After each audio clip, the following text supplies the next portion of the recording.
Hey, good morning, guys, and welcome to this week's Bible study time. I'm going to be reading today from Galatians chapter 6, and we're going to look at some scriptures together, and I hope that I can encourage you today to not be like the world, but be what God calls us to be. So let's look at the scripture, then we'll have a word of prayer, and then we'll share with one another about it. It says in Galatians chapter 6, verse 1, "Brothers, if anyone is caught in any transgression, you who are spiritual should restore him in a spirit of gentleness. Keep watch over yourself, lest you too be tempted. Bear one another's burdens, and so fulfill the law of Christ. For if anyone thinks he is something when he is nothing, he deceives himself.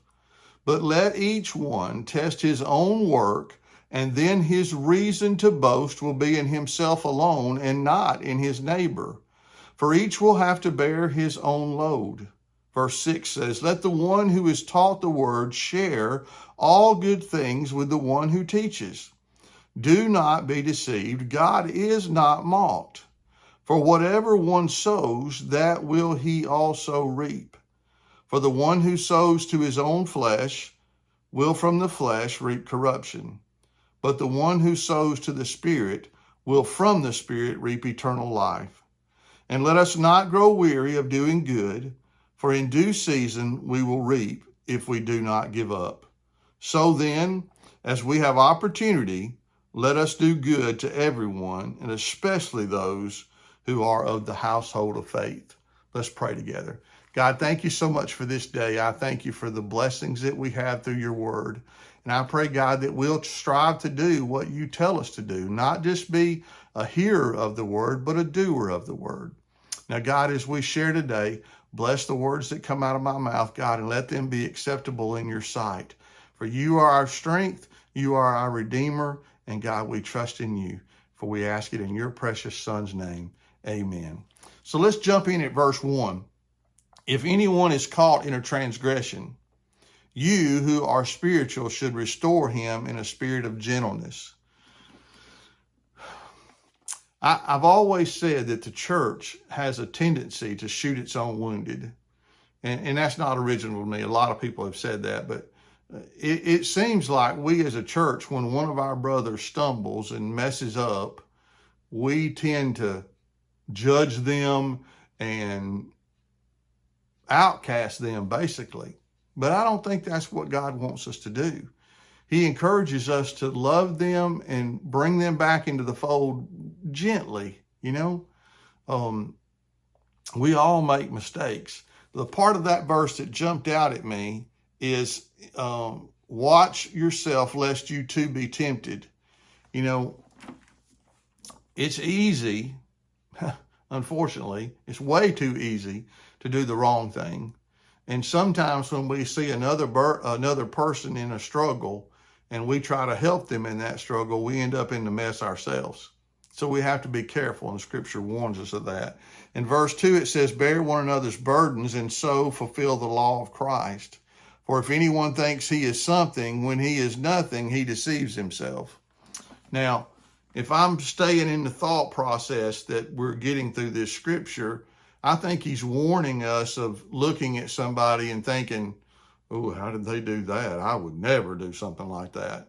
And that's really a poor attitude to have, because trust me, you can do it. You might, or you probably will do it at some point in time in your life, because that's how sin works. It creeps in, and if we're not really careful, it can cause us to do things that we don't want to do. We stumble in our flesh and end up in the same mess. So be careful when you look at somebody who's going through something, and you're not to think that you're better than them, not to think that you're above that sin, because you never know when Satan's going to bring something to you that could cause that. And you also need to remember that just because you don't struggle with that sin doesn't mean that you still don't have a skeleton full of bones in your own closet. We all have our issues, and though your issue may be different from somebody else, that issue is still sin, and that sin keeps you, breaks your relationship with God, and you got to fix that. So be careful when you're dealing with somebody else, that you don't judge them and think that you're better in them because you don't struggle in that particular area, because we all have our faults. They just might not be the same. So I think that's a warning to us to be careful. We want to restore people with gentleness. We want to love them. We want to bear their burden. We want to help them. But we have to be careful in that, to not be judgmental of what they're going through. So let's look at verse 4. But let each one test his own work, and then his reason to boast will be in himself alone and not in his neighbor. So what's he saying to us there? Is he warning us to not spread gossip about that person, to brag about ourselves in a way that makes that person look worse and us look better? Well, that happens to us a bunch, doesn't it? Sometimes we want to point out other people's flaws so that we look better. And that's what he's warning us against there to me. Then he encourages us to remember that we all have to bear our own load. In other words, we're going to have to answer for our stuff, our mess ups, our sin on our own. And it doesn't matter what somebody else did. We made the choice to do what we did, and we're going to have to stand behind that. Verse 6 says, let the one who is taught the word share all good things with the one who teaches. Do not be deceived. God is not mocked. For whatever one sows, that will he also reap. You know, that's just an old farming illustration. You know, you don't plant corn and get beans, or you don't plant turnips and get tomatoes. Whatever you plant, that's what's going to come up. Listen to what he says in the next verse, because this is, I think, where we got to be careful. Let me rephrase that. This is where I think I have to be careful, because I can get into this, unfortunately. He says, for the one who sows to his own flesh will from the flesh reap corruption, but the one who sows to the Spirit will from the Spirit reap eternal life. So what does he mean by sow in the flesh? You know, a long time ago, we talked about method and manner and motive, the reasons we do things. If we're helping somebody to get attention for ourselves, or if we're talking about somebody to run them down to make us look better, to me, that's sowing to our flesh. If we feed, for lack of a better word, our flesh, it's going to lead to corruption. That's what he's saying. If we sow to our flesh, then it's going to just lead to corruption. And y'all know what corruption is. It's bad. So we don't want to sow to what's going to bring about bad things. We want to do what's going to bring about good.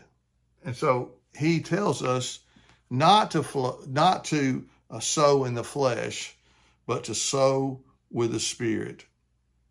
And if we sow with the Spirit, it's going to reap eternal life. I think so many times that it's so easy. I mean, it's just so easy to sow to the flesh and to sow in the flesh, to be all about what's in it for me, you know. And I try very hard for that to not be the case, but sometimes we still do that.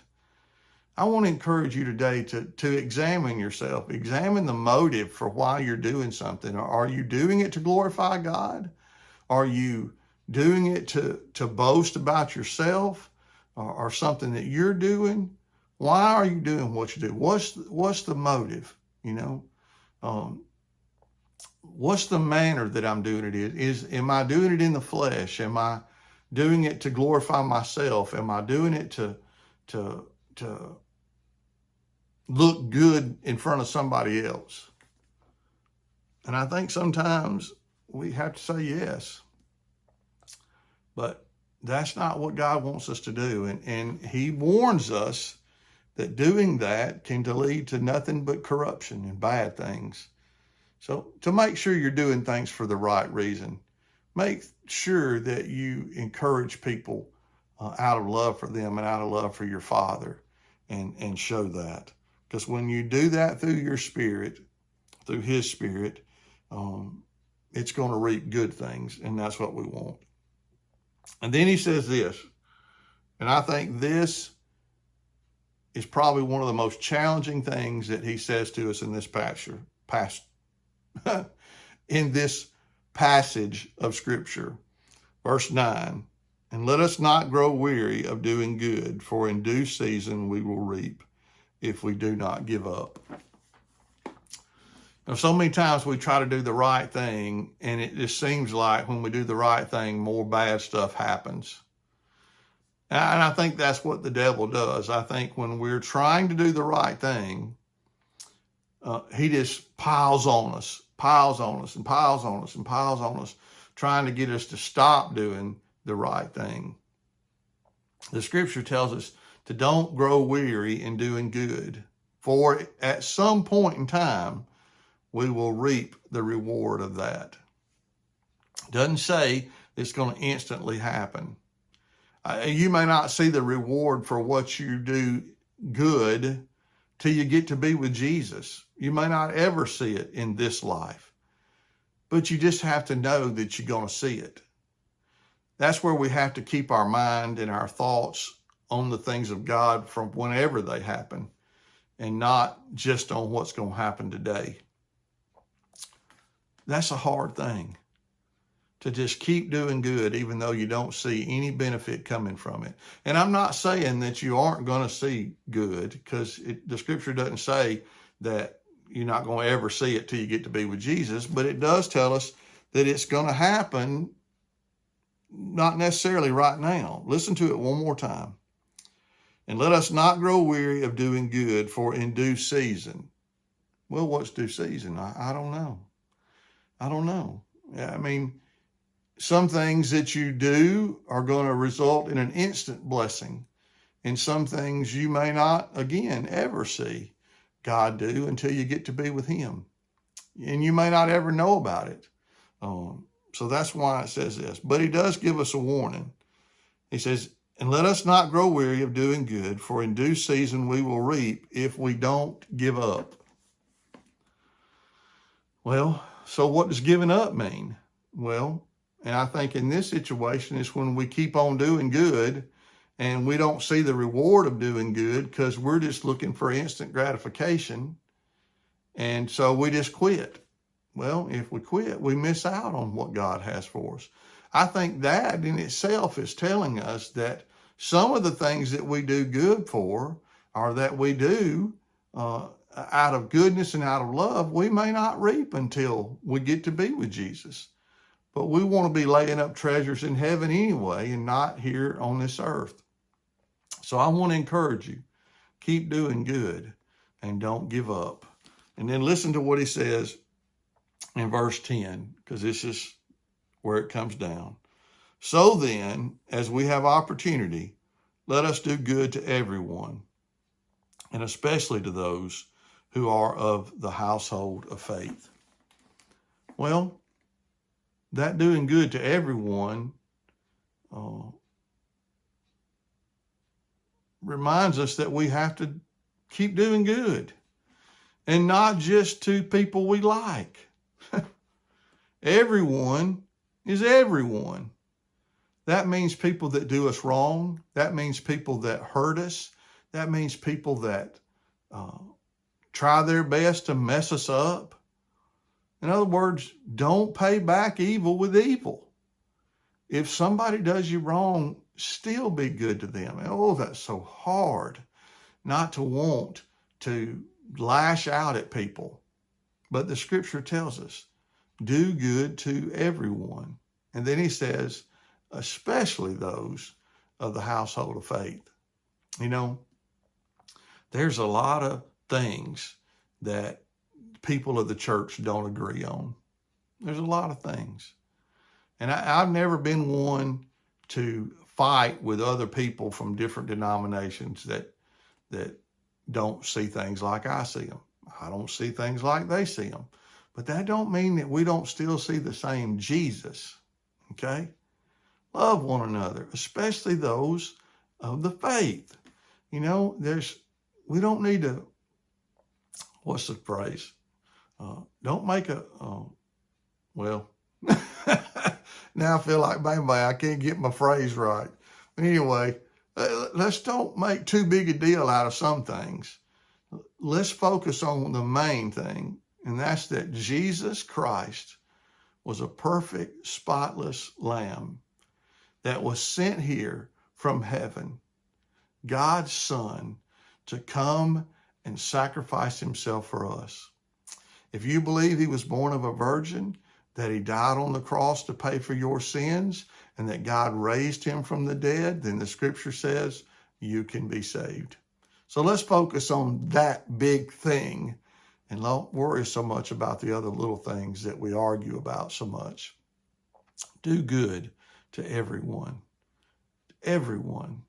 but especially to those in the household of faith. I hope it's encouraged you today. I know it's hard sometimes to do what the Word of God says to do, and some challenges are tougher than others. I want to say a word of encouragement to those that have students graduating this weekend. Joe graduated Friday night. He starts his new adventure in life.